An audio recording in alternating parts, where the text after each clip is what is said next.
आज हम बात करेंगे एक ऐसे समुद्री जीव की जिसका नाम है ब्लू ड्रैगन।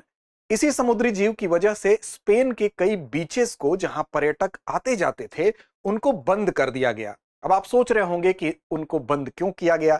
तो दरअसल ये ब्लू ड्रैगन, इनकी असामान्य गतिविधि थी, इनका एक असामान्य आक्रमण इन बीचेस के किनारों पर देखा गया, जिसकी वजह से वहां के पर्यटकों को खतरा महसूस हुआ। इसलिए वहां पर इनको, इनकी वजह से, इसी ब्लू ड्रैगन की वजह से इन बीचेस को बंद करना पड़ा।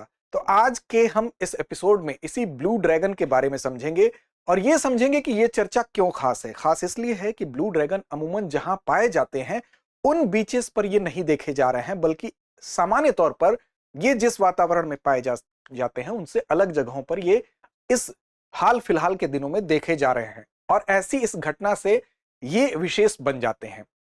तो नमस्कार, मेरा नाम है अमिताभ और दृष्टि आईएएस के आज की इस वीडियो में इसी ब्लू ड्रैगन के विषय में हम समझेंगे कि आखिर कैसे ये इतने खतरनाक हैं कि बीचेस को बंद करना पड़ा। अब देखिए, घटना स्पेन की है। स्पेन के कुछ ऐसे महत्वपूर्ण बीच थे जहां पर पर्यटन बहुत ही उन्नत दशा में है।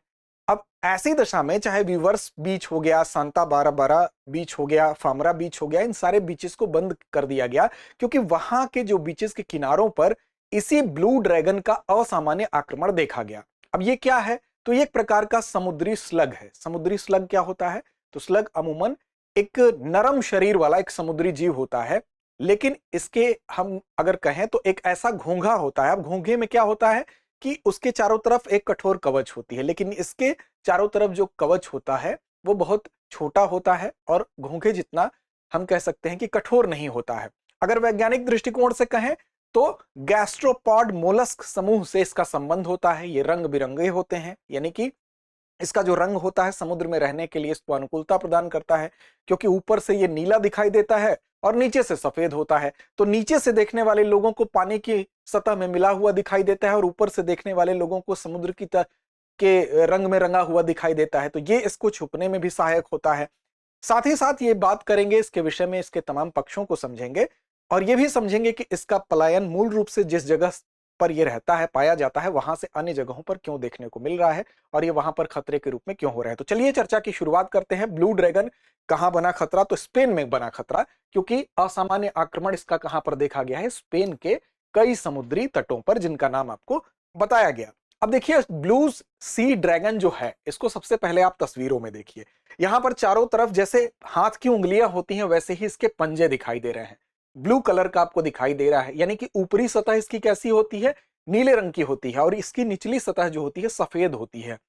इसीलिए ऊपर से देखने में समुद्री रंग में रंगा हुआ दिखाई देता है और नीचे से ये नीचे के जीवों को पानी के रंग में रंगा हुआ दिखाई देता है। अब ग्लॉकस एटलांटिकस एक प्रकार का ये मोलस्क है, यानी मोलस्क श्रेणी के अंतर्गत ये आता है। मोलस्क आपको बताया ही गया कि इसके चारों तरफ घोंघे की तरह कठोर कवच नहीं होता है और ये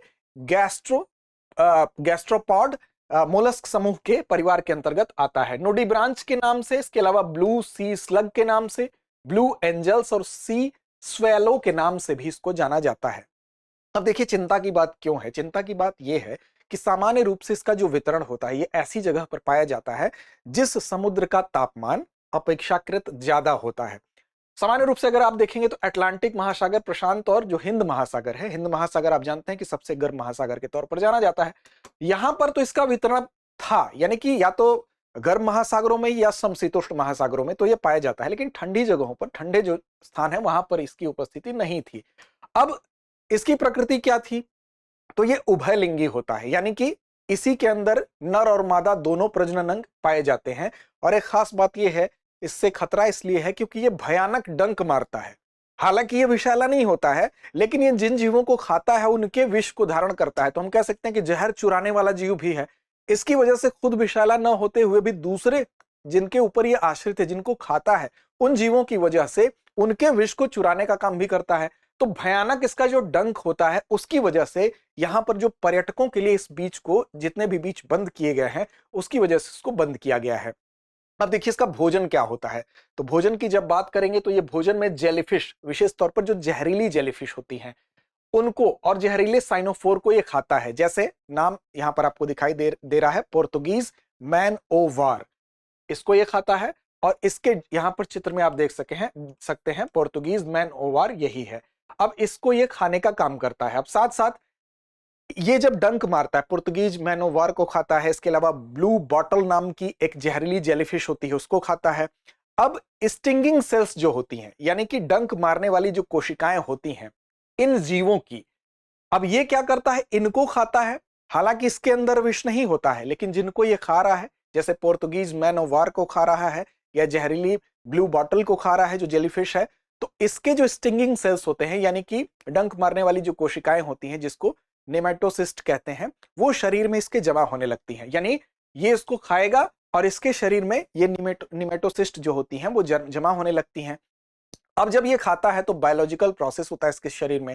उसके बाद क्या होगा कि इसकी पीठ में, इसके बाजू में जो उंगलियों जैसी संरचना आपको दिखाई दे रही है, ये वाली जो संरचना आपको इसकी उंगलियां दिखाई दे रही हैं, इस हिस्से में जाकर इसके जिन जीवों को ये खाता है, जिन जहरीले जेलीफिश को ये खाता है, उनके निमेटोसिस्ट यानी कि जो डंक मारने वाले जो हिस्से इन जीवों के हैं, छोटे जीवों के हैं, और उनके जो जहर होते हैं वो वहां पर उस हिस्से में इकट्ठे होने लगते हैं। अब इसके उंगली नुमा जो उभार वाली संरचना है वहां पर ये पहुंच जाते हैं, जिस उंगली नुमा उभार वाली संरचना को सेराटा कहते हैं। इसको क्या कहते हैं? सेराटा कहते हैं। अब इससे क्या होता है कि इसकी जो डंक मारने की क्षमता है वो और बढ़ जाती है, और इसके पास हालांकि विष नहीं होता है, लेकिन फिर भी ये एक विषधारी की तरह व्यवहार करता है। तो इसके डंक से वो तमाम ऐसे लक्षण है कि अगर ये डंक मार देता है तो वहां पर तट पर रहने वाले पर्यटकों को तेज दर्द, लालिमा, सूजन, मतली के साथ साथ उल्टी हो सकती है। अगर बच्चे हैं तो ज्यादा नुकसान हो सकता है, वृद्धों को नुकसान हो सकता है। हालांकि ये डंक उतना घातक नहीं है, लेकिन बहुत तकलीफ देह होता है, तकलीफ बहुत ज्यादा होती है। अब इस ड्रैगन समूह की अगर बात करें तो नीले रंग के जो साइनोफोर्स होते हैं, यानी कि जिनको ये खा रहा है, इनके साथ ही ग्रुप में रहता है। तो ये भी नीले होते हैं, ये भी नीले होते हैं। तो इनका पूरा जब ग्रुप तैरता है तो ऐसा लगता है कि कोई नीला बेड़ा चल रहा हो। नीले बेड़े की तरह ये संरचनाएं बनती हैं और ये एक साथ इन्हीं के बीच में रहते हैं और इनको खाते हैं।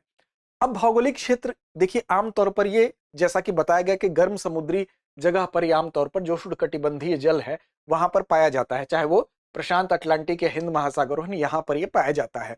लेकिन इधर बीच क्या हुआ है कि इनका वितरण ऑस्ट्रेलिया, दक्षिण अफ्रीका और अमेरिका में भी देखा गया है। साथ साथ जो भूमध्य सागर है, भूमध्य सागर का तापमान इन सागरों की तुलना में कम होता है, लेकिन भूमध्य सागर में बहुत दुर्लभ केस है कि यह देखा गया हो। बहुत पहले एक बार देखा गया था 1839 में, पहला रिकॉर्ड कैनरी द्वीप में देखा गया था। उसके बाद फिर आप देखेंगे कि बलेरिक द्वीप में भी 20वीं सदी में देखा गया। लेकिन पिछले 5 वर्षों में जब ये आंकड़े जो आ रहे हैं उसमें यह बताया गया कि लास्ट 5 इयर्स में इनकी संख्या बार बार ये देखे गए हैं। इसका मतलब क्या हुआ? इसका मतलब ये हुआ कि कहीं ना कहीं जो भूमध्य सागर है उसके तापमान में कहीं ना कहीं वृद्धि दिखाई दे रही होगी, या इसके अनुकूल माहौल दिखाई दे रहा है, तभी तो यहां बार बार देखे जा रहे हैं। अब 2015 में मैक्सिको कैलिफोर्निया की खाड़ी में दिखा, इसके बाद 2017 में ताइवान में, 2020 में टेक्सास अमेरिका में, 2020 में साउथ अफ्रीका में, मतलब अन्य हिस्सों में भी ये दिखाई देने लगे हैं। अब सवाल ये उठ रहा है कि जिन क्षेत्रों में ये पाए जाते हैं वहां तो दिखते हैं तो सामान्य सी बात है, लेकिन इन क्षेत्रों में दिखाई देना ये एक दूसरा संकेत है। अब देखिए स्पेन में क्यों आ रहे हैं, तो दरअसल मुख्य कारण इसका जलवायु परिवर्तन को माना जा रहा है। जलवायु परिवर्तन की वजह से जो समुद्री तापमान बढ़ रहा है उसकी वजह से ये स्पेन में भी आ रहे हैं, और पुर्तगीज जो जिनको ये जो इनके आहार हैं, यानी कि पुर्तगीज मैनोवार जिसको ये खाते हैं, उनके वहां से जैसे ही ये गतिशील होते हैं, यानी कि ये अपने अनुकूल माहौल जहां पाएंगे, अगर समुद्र का तापमान बढ़ रहा है तो ये कई बार क्या होते हैं, बह के या समुद्री धाराओं के संपर्क में आके ये जब जाते हैं तो उनके संग संग अपने भोजन की खोज में ये जो ब्लू ड्रैगन है ये भी उनके साथ साथ गतिशील हो जाता है। और चूंकि इस पर ही इसकी डिपेंडेंसी होती है, तो आप देखिए जून 2025 के अंत में भूमध्य सागर का तापमान आप देखेंगे उसमें जो वृद्धि है 28 डिग्री सेल्सियस से अधिक हो गया, +5 डिग्री सेल्सियस की लगभग वृद्धि देखी गई, जो कि असामान्य एक गर्मी की तरफ यह संकेत कर रहा है। इसका मतलब कि दुनिया के सबसे तेज गर्म होने वाले समुद्रों में से मेडिटेरियन सी जो है वो सम्मिलित हो गया, और इसकी वजह से जो जहरीले जेलीफिश हैं, चाहे पुर्तगीज हो,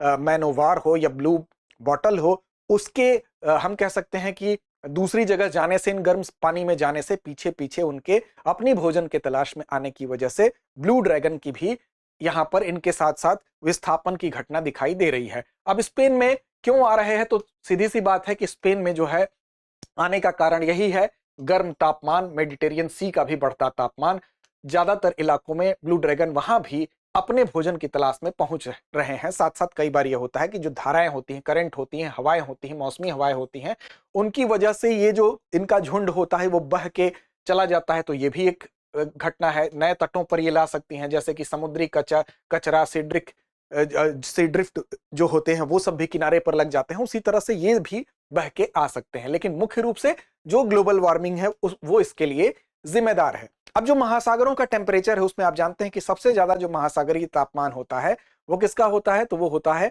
हिंद महासागर का। तो इसलिए हिंद महासागर को आप जान जाइए।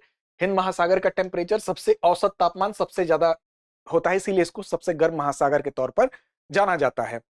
तो यहां पर तो ये सामान्य अवस्था में रहते हैं, अपना प्रजनन करते हैं और लगभग 20 अंडे एक साथ देते हैं। किसी भी तैरती वस्तु पर ये अपना अंडा दे सकता है। ठीक है। अब ये उसके बाद प्रशांत महासागर आता है। औसत तापमान इसका भी अगर ध्रुवों को छोड़ दे तो 21 से 27 डिग्री सेल्सियस होता है, वहां भी ये पाए जाते हैं। अटलांटिक महासागर तीसरे नंबर पर आता है। तो इन जगहों पर इनका पाया जाना एक सामान्य घटना है। लेकिन आर्कटिक चूंकि सबसे ठंडा है तो वहां तो सवाल नहीं उठता है। कुछ अन्य ऐसे क्षेत्र हैं, गर्म समुद्री क्षेत्र हैं, जैसे फारस की खाड़ी है, लाल सागर है। ये कुछ गर्म क्षेत्र हैं जहां गर्मियों में सतह का तापमान 35 से 36 डिग्री सेल्सियस होता है। अब 100 वर्षों में समुद्र की सतह का तापमान लगभग 1.6 फ़ारेनहाइट बढ़ा है, जो कि कहीं ना कहीं ग्लोबल वार्मिंग का संकेत है।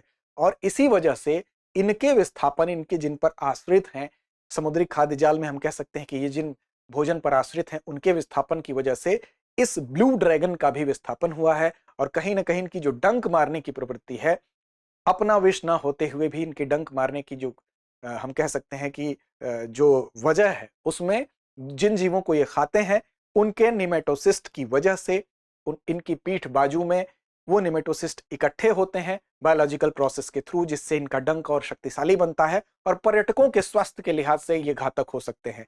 इसीलिए इन बीचेस को बंद किया गया। तो ये मूल कारण था। उम्मीद है आपको समझ में आया होगा। इससे पहले आगे बढ़ेंगे, अभ्यास प्रश्न की तरफ चलेंगे। आपको बता दें, शिक्षक दिवस के अवसर पर दृष्टि आईएएस की तरफ से आपको दृष्टि टीचिंग जो एग्जाम्स हैं उसकी तरफ से आपको मिल रही है 50% तक की छूट। सभी ऑनलाइन कोर्सेज पर 50% तक की छूट है। बुक्स और टेस्ट सीरीज पर 25% तक की छूट है। तो शिक्षक दिवस के लिए इससे अच्छा उपहार इस उपलक्ष्य में आपके लिए क्या हो सकता है? तो इसका आप लाभ उठाएं। और इसके लिए आपको क्या करना होगा? तो दृष्टि लर्निंग ऐप को डाउनलोड करना होगा। साथ ही विस्तार से जानकारी अगर आपको चाहिए तो 8750187501 पर आप कॉल भी कर सकते हैं। तो आइए अभ्यास प्रश्न की तरफ चलते हैं। ब्लू ड्रैगन किन पर भोजन करता है, यानी ब्लू ड्रैगन का भोजन इनमें से क्या है? छोटी मछलियां, शैवाल, जहरीली जेलीफिश या समुद्री पौधे? तो उम्मीद ही नहीं विश्वास है कि इसका सही और सटीक जवाब आप कमेंट बॉक्स में जरूर देंगे। लड़ते रहें, अपने लक्ष्य की ओर बढ़ते रहें।